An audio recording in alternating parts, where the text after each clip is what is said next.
Hey, and we are the Coalition, loud and proud, civilly disobedient media. We are broadcasting live at in the bunker at an undefined coffee shop here on the east side of Providence, near Providence, Rhode Island's Tony Blackstone Boulevard. I'm here with Danya Reda. She's a member of the Rhode Island Democratic Socialists of America and an engaged member of the Vote Uncommitted Coalition. What we're here to talk about today is, well, there was an earthquake last night in Providence politics. You may not have heard it, you may not have felt it, but it was there. As everyone knows, or you should know, there was an effort for the Democratic delegate primary to vote for uncommitted. Now, what does that mean mechanically? Folks don't realize that in most states, and it depends state by state, delegates to the Democratic or Republican or Libertarian National Convention go through a process to be selected. In the case of Rhode Island, there's actually an election, and you have to get signature signed. It's treated like a normal election, and a delegate slate is put up across several districts in the state. The Republicans did it yesterday, the Democrats did it yesterday. However, and we're going to find out why, but from my sense, the energy that's been generated by opposition to the Biden administration's refusal to aggressively pursue a ceasefire in the Gaza has led to a great deal of displeasure amongst Democratic and committed grassroots activists here in Rhode Island. And there were other causes. This was truly a melting pot of community activists, political leaders. A lot of what went into this effort. And it was nowhere, and then all of a sudden it was everywhere. So in the city of Providence last night, I don't have the final numbers in front of me, approximately 30% in one of the most democratic cities in America did not vote for Joe Biden. No Uncle Joe. They voted for uncommitted. Now, I haven't seen if that's actually generated an uncommitted delegate or not yet. We'll talk about that. But again, that is an earthquake. That is a radical shift in Providence politics, because for the first time in my memory, the Democratic machine, I believe, internally has been shaken to its core. So, Danya, enough of my run-up. Why don't you tell us a little bit about yourself and how you became engaged with this? And as always, we've got some music playing in the background. It's a great spot. The audio visuals may not be perfect, but the cause is fascinating. Talk to us. Thanks so much, Pat. So I got involved, a few of us got together, having watched the effort in Michigan in the run-up to their primary, which was in February, and then having been involved since it's really nearby, and I've got a lot of contacts in Massachusetts, watched the efforts in Massachusetts to get a vote out for uncommitted. We wanted to dive in because we feel like Rhode Island is one of these states that has a lot of people who care a lot about politics and care a lot about progressive issues, but aren't necessarily engaged by the state party, and who care deeply about the situation in Gaza, the humanitarian crisis, and the frustration that we have. This is my experience, the frustration watching our administration really greenlight, fund, and provide diplomatic cover for a kind of slaughter of civilians. So we wanted to amplify the message that's already been coming out and speak to our politicians in the language that they seem to understand, which is electoral, right. Because we've been trying all other kinds of things. Actually, one of the things I'm really proud of is there's a nationwide effort to daily make calls to elected officials, particularly federal delegations, since those are the ones that have influence and power over foreign policy. And these are done state by state. Our Rhode Island Calls for Palestine group, it's not my group, but the one here in the state, the Calls for Palestine group, has made more calls on a daily basis than any other, by number, than any other state in the country. So actually, this is a big issue here that people care deeply about. And they've making over 1,000 calls, close to 1,200 calls a day. That's astonishing. Anyone who's volunteered knows how complicated people's lives are post-COVID. Folks in Rhode Island are dealing with a housing crisis, a rental crisis, an inflation crisis, a crisis in confidence, a bridge. and a government that, particularly at the gubernatorial level, some would argue is in tatters. And so folks have all these daily existential crises they face. So to be motivated, and I would say as an organizer, one of the most difficult challenges is to get people not out of laziness or anything like that, just simply to get people out of their shell and the suburbs of their lives, which for many is survival, to engage in that type of grassroots effort, particularly for something that for many Rhode Islanders, because we have such a melting pot here in Providence, but for many Rhode Islanders is thousands of miles away. And particularly since it's clear that significant parts of state and the federal government, as your presence in Rhode Island, is actively discouraging that. How did you guys do it? I mean, how did this happen? Again, a week and a half ago, 2 weeks ago, we were starting to hear murmurs, but it was a thunderstorm by Sunday night. It came together really quickly, as you say. I mean, really, we had our first kind of launch call the 10 days out, the Thursday, over a week before the primary, and we reached out to contacts in other states, so we got a little bit of advice and input on how to, what worked, what was effective, but really what we were able to rely on is the really intense disgruntlement and dismay that so people who are part of a range of organizations, DSA was obviously involved, but we also had members of organizations that can't formally endorse but have been quite active in policy and solidarity work, Jewish organizers from the progressive Jewish community, lots of organizers from local Muslim congregations, lots of young environmental activists and progressives, and then people who said, I don't have an affiliation, I just have felt like this is a moment that I have to be involved. So we relied on those networks that have sort of already been up and running and coming together. The call groups who are local but in touch with each other on a daily basis through social messaging apps like WhatsApp, and then kind of old school flyering, standing outside, canvassing in neighborhoods and outside of religious organizations, and that I think really helped get the message across. And then of course, social media is a huge amplifier for people's messages as well. It's a really great way to stay connected. You look at the success of this. Do folks now recognize the importance of a blended approach, both digital and just plain old door knocking and pressing of the flesh and conversations and phone calls? Do you see that coming together? And I'm going to ask you in a minute or two about the implications moving forward. But do folks recognize the blend of old school and new school politics? For sure. We were limited resource-wise, so we couldn't make as many phone calls as we. But I kept getting asked, like, please, give me a list, get me numbers so I can call. People were desperate to be able to do that kind of old school, relational organizing person to person. And when I said I've got flyers and I need, does anyone want to come out? At all hours of the day and night, I have individuals that say, just hand me stuff and I'll figure out where to put it myself. I go in and talk to small businesses, put a sign up, talk to people as I'm walking around. So there was a lot of, old school tactics, and then of course, the sharing of messages, even if it wasn't on social media, digitally through what I would think of as relational organizing, right? So through your networks that you already have. What would you say, and this is not a scientific question at all, but from your perspective, how much of the frustration that this movement exhibited towards the Biden administration was rooted in the Palestinian conflict? Is it fair to say that it also is a result of what's happening in Ukraine? What's your reflection on that? So, a big driving force here was Palestine.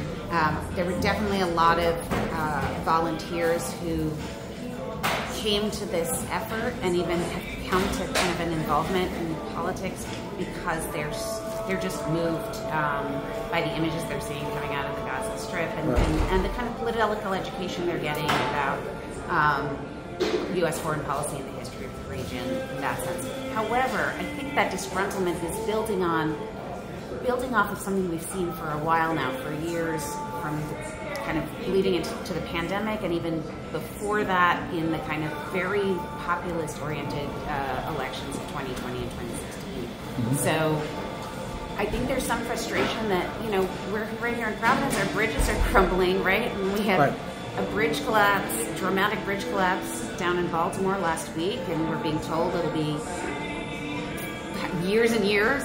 Don't think about it getting rebuilt, because who knows when it will.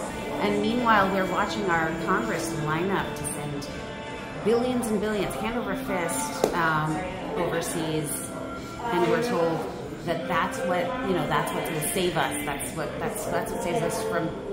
That's what saves democracy. So I think the moment is right because there's frustration.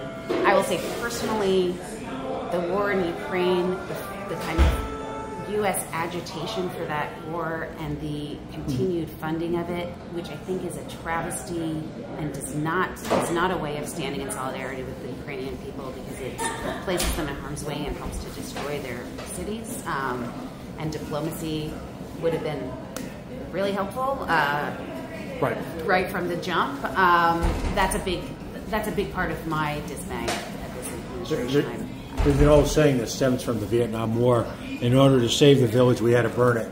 Yes. Do you think that applies in this situation? To Ukraine? Yeah. Yes, I think that's. I'm somewhat cynical, and I think I don't know what the strategy was in Vietnam. I'm afraid I'm a little too unschooled. You're also a lot younger. I grew up in the heart of that. But I don't think the U.S. policy has any illusions that they're saving the village in Ukraine. I remember hearing Hillary Clinton come out but within weeks of maybe the second week after that, Russia invaded Ukraine, and said, "This has worked before. We bleed Russia this way." And she said it works. It's worked before. It worked in Afghanistan in the 1980s. So anyone who can point to Afghanistan and the destruction that's been wreaked, the havoc that's been wreaked on that society for now 40 years, my entire lifetime, and say that worked and we'd like to do it again now. That we'd like to do it again now. That's not somebody who has Ukraine's interests at heart, and I think is not, just not in touch with the actual humanity and the values that the American people have. So you've got this frustration that's boiling over. Mm-hmm. Now, this just happened 24 hours ago. I don't think anyone would have predicted it 30%. Yes, that was not our predictions. And overall statewide, you're just under 15%. I know there's, we're not sure that, mail ballots and how that's all going to play out. Most of them, I believe, have been counted. But what does this mean from your perspective in terms of Rhode Island politics? You are an intensely political individual. You're an attorney, very well educated. You are not new to activism at all. Do you get the sense that this is the beginning of a transformational process here in Rhode Island as far as what happens to, elected leaders who don't pay attention? It's one of the people I've been organizing with said the movement is, they were hoping that we'll forget, we'll get tired, it'll die down, and the movement isn't dying down. We think it's growing, and we can see that, even as between the kind of push that Michigan set off here, and the move into Super Tuesday, you'd think Rhode Island, it's a sleepy little state, need no national attention because we're solidly Democratic, and we're not a swing state. So people were paying attention to Wisconsin, people with their eyes on other states. That wasn't my sense. My sense was Rhode Island could do something special, and I think now everyone is paying attention. I think there's a great opportunity. I think people are eager. A lot of the people I was working with over the last 10 days had never really been involved in formal politics or even they hesitated. They didn't describe themselves as activists. They hadn't really done political organizing either. But now they've seen their own power, right? And I think there's a lot to be said for that. And I think the frustration here is with not just the Biden administration, but both parties, right? Most of the people working on this they've probably never been Republican support backers.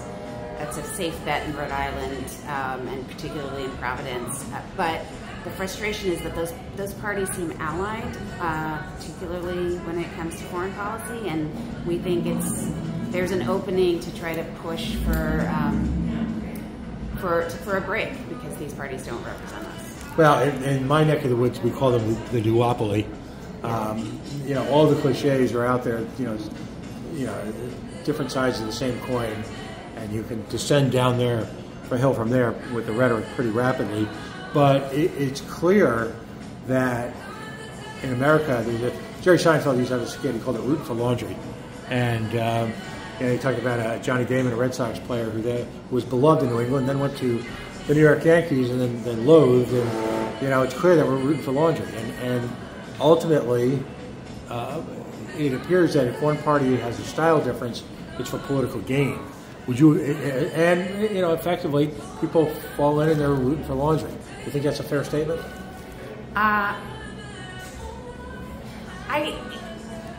I'm a big sports fan. I love Johnny Damon as a good New Englander. I'm always hesitant to use the Seinfeldian term because it seems like it's dismissive of what people feel really strongly and passionately about.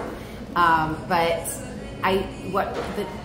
the concern, and I think the opportunity here is that many of us are recognizing we're not getting meaningful differences from these two parties, right? So for those of us who are fed up with the Biden administration, it's really consistent doubling down now on this mass starvation of a captive 2 million person civilian population.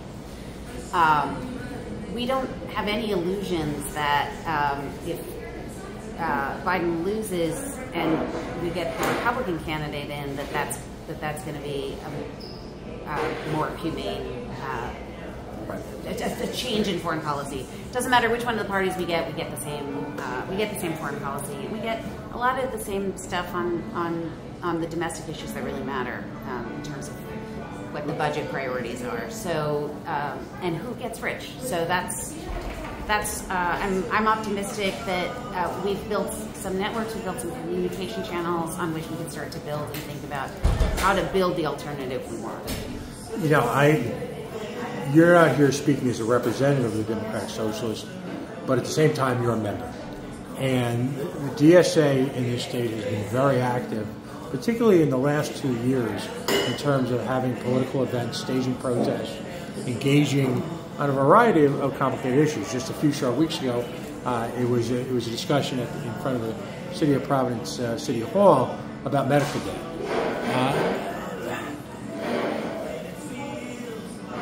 Are a lot of folks being drawn to the specificity of DSA and how they feel on certain issues, in addition to just the notion that it's that it's opposition to a vague sort of Democratic Republican horizon?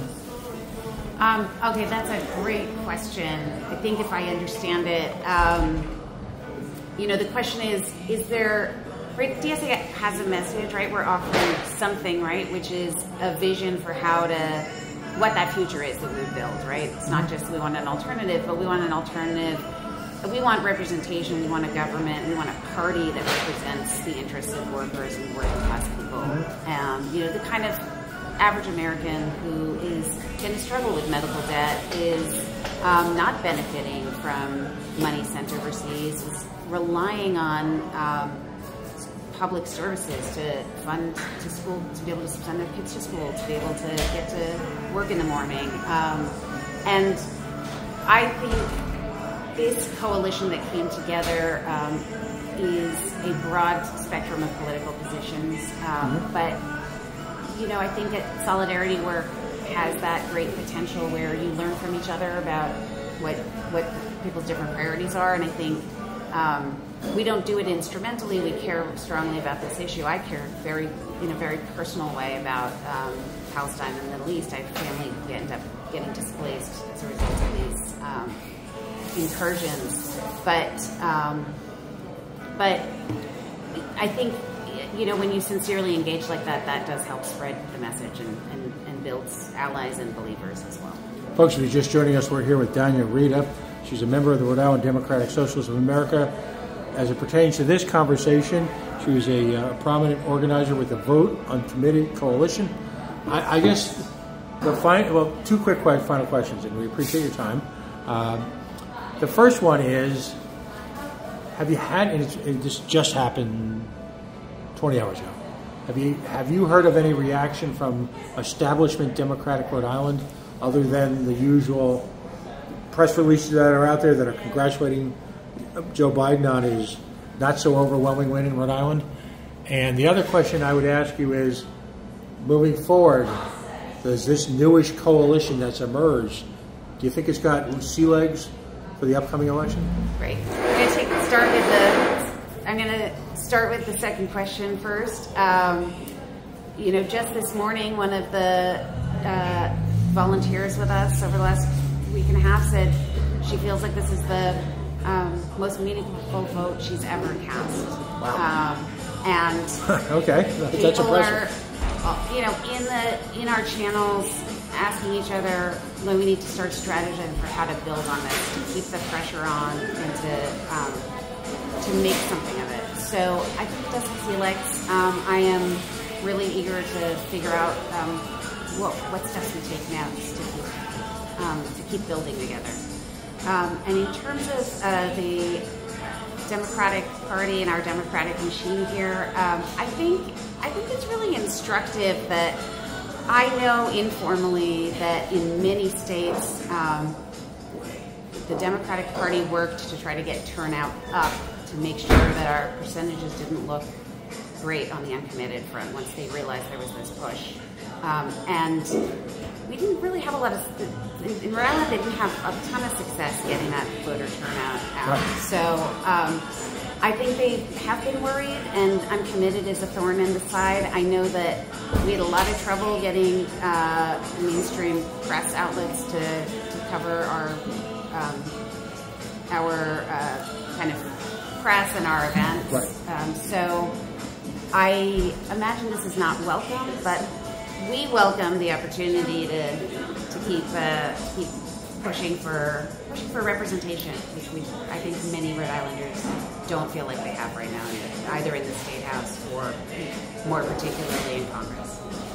Again, thank you for your time. I know we spent a little bit of time on logistics this afternoon, but we've had a lot of great offline conversation. Sometimes when you have an interview like this, you wish you could include the entire conversation.